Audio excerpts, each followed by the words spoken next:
Hey, I'm Vincent Smith. I appreciate a lot of you watching my 80% reviews. And in a lot of those videos, I've had comments about using a foot pedal to control the router, and it makes a lot of sense. So I got one here we're going to take a look at.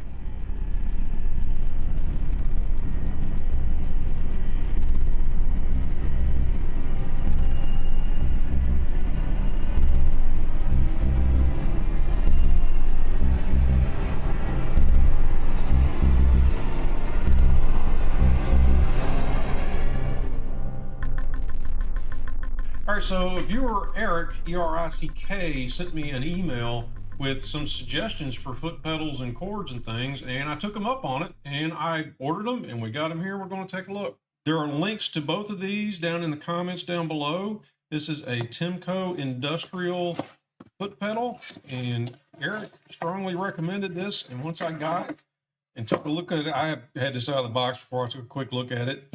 From what I can see from the outside, he's absolutely right. This is the real deal right here. And he suggested this cord because of the properties of the insulation.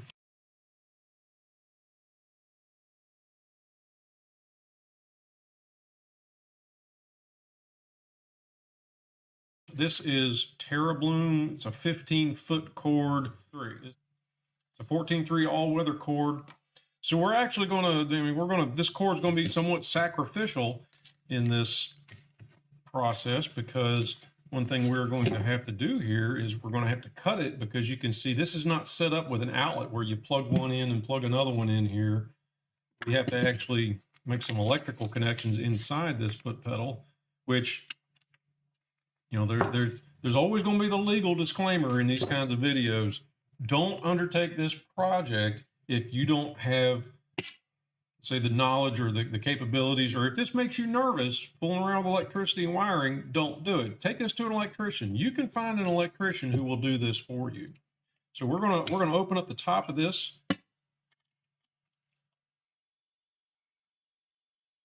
All right, now so far I don't see anything that is made out of plastic on this foot pedal.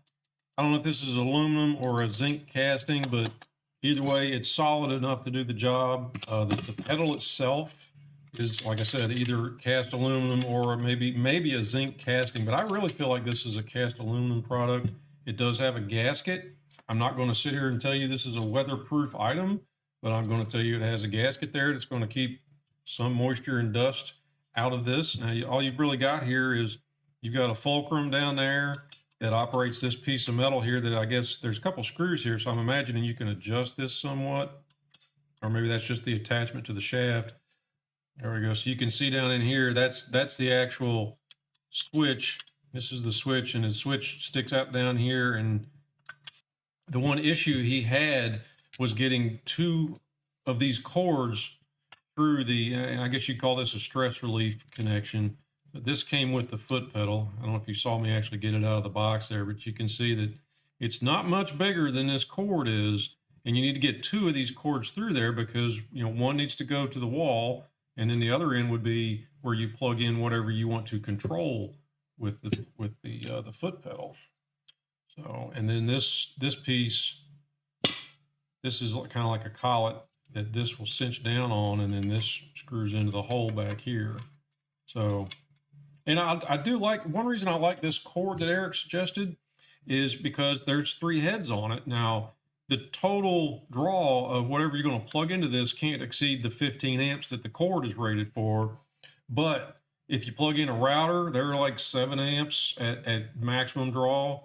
And a shop vac, well, you could have your shop vac set up to come on the same time your router does and shut off when your router shuts off. So that's one reason I do like that idea. Good idea, Eric.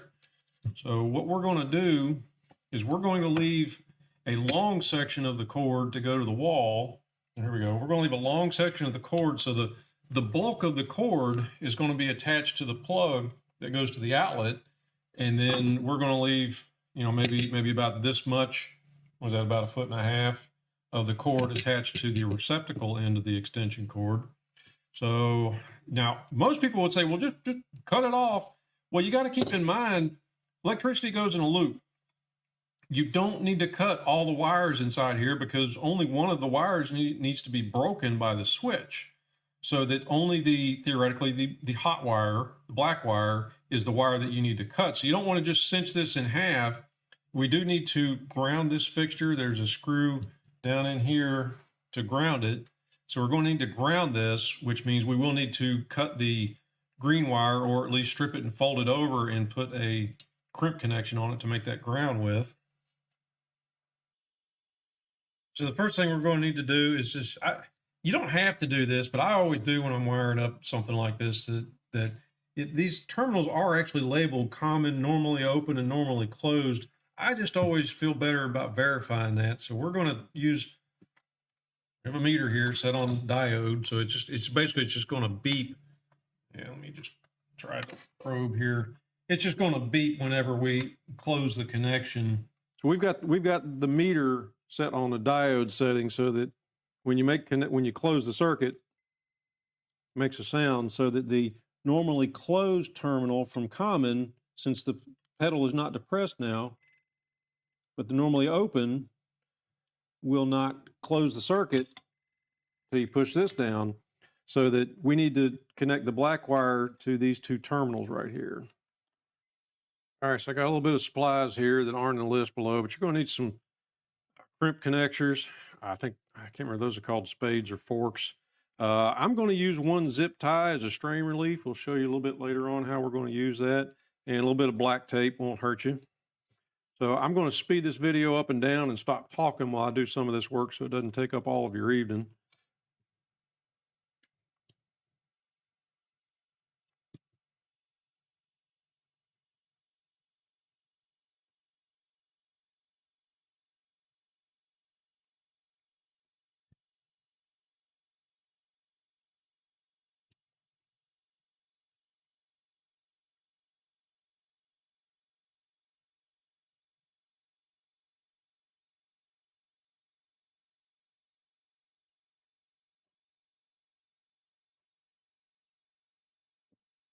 All right.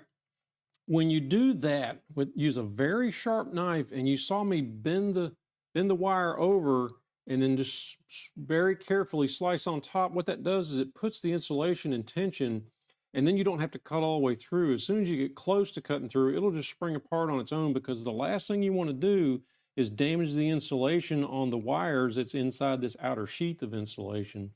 If you damage that insulation, then you need to cut that section out and repair it. So now that we've got down to the three wires, you've got black, white, and green. Green is ground.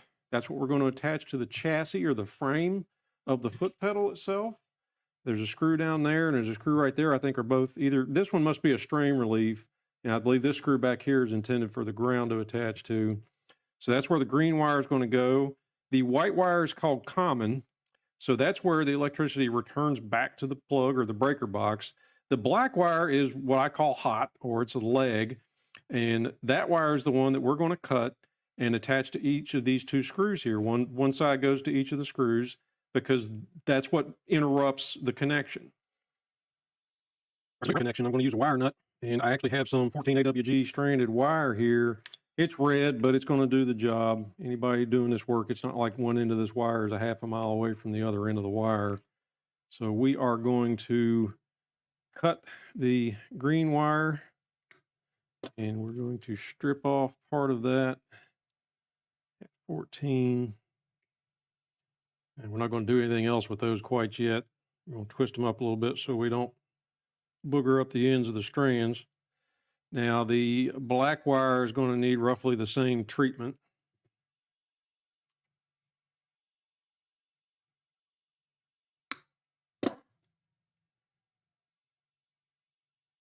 Except you strip it less. To fit in one of these crimp connectors, you only need to strip like a 1/4 inch of it.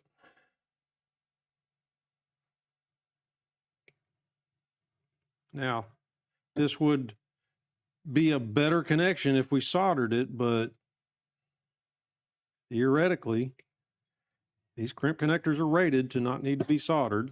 I'm not a huge fan of the idea, but that's what we're going to go with today. If you ever have any issues with it, you can just open it back up, strip the plastic off the crimp connector, and then you can actually solder these.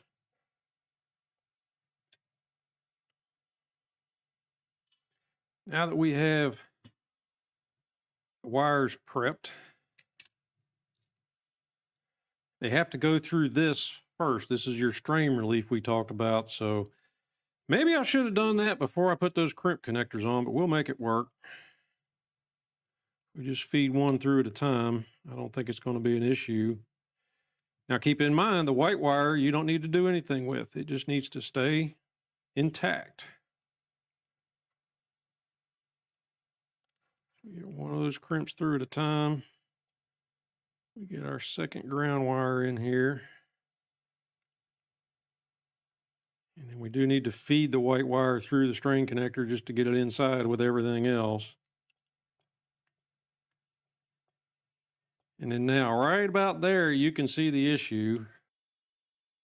You can see there that these wires are just a little bit too big to actually fit through that strain relief. So I think what we're going to have to do is actually create some relief in the strain relief. All right, you can see here there is a gasket inside the, what I'm going to call the collet of this piece.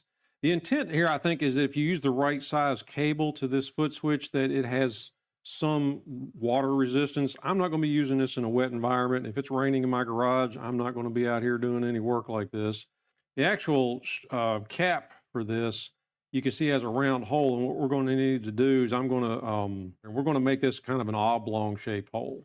I got a pretty significant size, like a 3/8 rat tail file and a very sharp knife.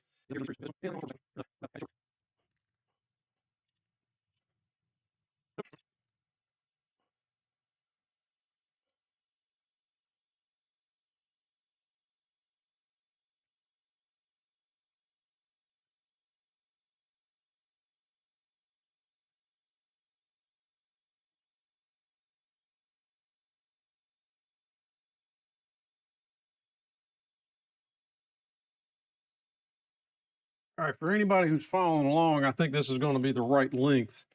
From where you strip the black sheathing, the outer sheathing of the wire, out to the tips of your wires is 4 3/4, so 5 inches. So if that's 5 doubled back, strip a 10-inch section of the middle of your wire when you go to do this, and that should give you enough slack. Now, hopefully I don't have to correct that after I feed these wires in. There we go. Now we got the right amount of slack. And it's easier to tighten this up to do this than it is to try to spin that whole extension cord around a bunch of times. There.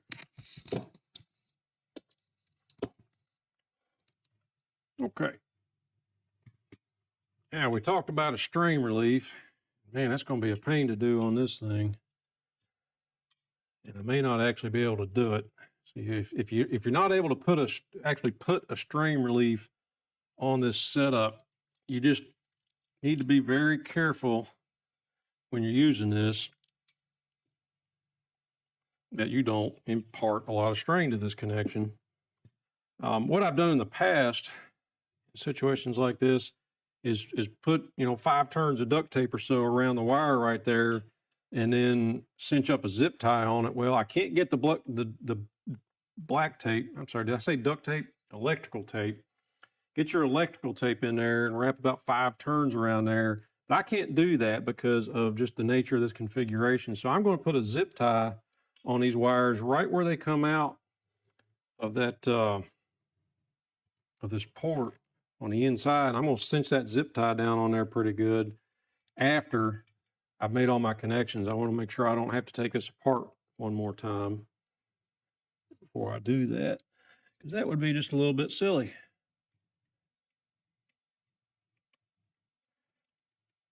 So our 2 hot legs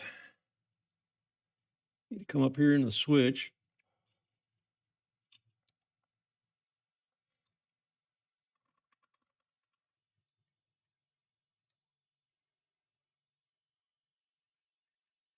Now we need to extend our ground connection down to that ground port at the bottom of the casing of the foot pedal. So we're going to use about a 4-inch piece of 14 AWG. And we're going to strip about 1/2 or 3/4 inch insulation off each end of this.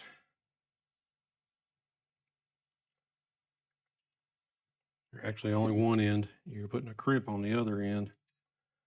Now, when it comes to stranded wire in your ground here, doesn't really matter if the wire is exposed. Not good for it to be exposed, but in a house wiring, if you actually go and look in one of your outlet boxes, the ground wires don't have any insulation on them. All right, so we're going to just bend this up to where I can feed it down here under this chassis screw in the bottom of the foot pedal. We're going to ground that. Now your foot pedal is grounded. Now these are the neutral wires for the coming in from your 110 volt service. I'm going to bend them back here around the back of the switch, mostly to make sure that that wire doesn't somehow wind up in the way of the fulcrum or the pivot back down in here. Keeps things a little clean, make sure you don't have a problem in the future. And then these three ground wires, we're going to twist them together real good. And then we're going to put a wire nut on them, which I'm sure someone's going to comment this should be a soldered connection, and they may be right. But I also know this is going to do the job.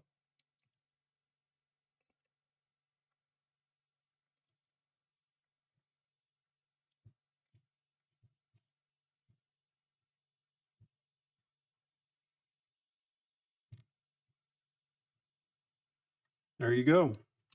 That's it. Now we're going to test it. We'll plug this into the wall right above the camera here. And I'm going to get an electrical appliance of some sort.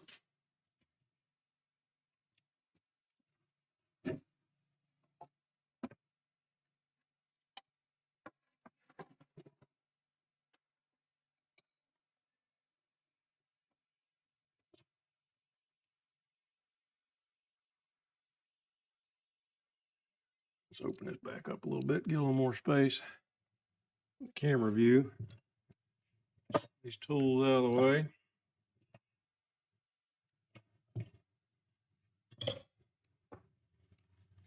Yeah, we've got a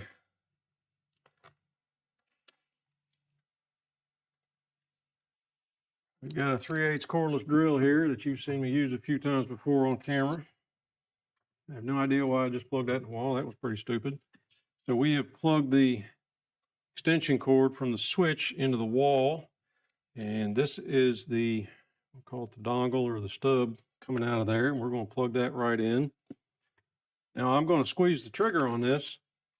And you can see it is not activated. So I'm going to hold that in.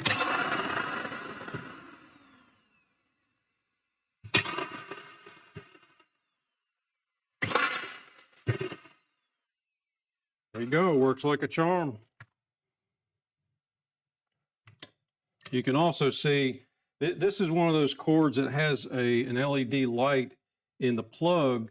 You can see it's not lit right now, but when you push the pedal down, you can see that's when the electricity is applied to the cord itself.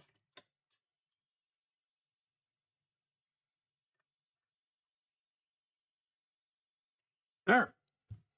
Now we have a fully functioning foot pedal. I had actually searched around on Amazon quite a bit before Eric sent me the email about this, and had seen some foot pedals that I just couldn't quite buy into them enough to want to buy one. But when I saw this and it came with Eric's recommendation, I went ahead and ordered one, and I got to tell you, I am not unhappy with this at all. It is of good enough constructions. It's solid. This is going to hold up to use in the shop here. I certainly hope. If I have an issue with it, I'm certainly going to let you know.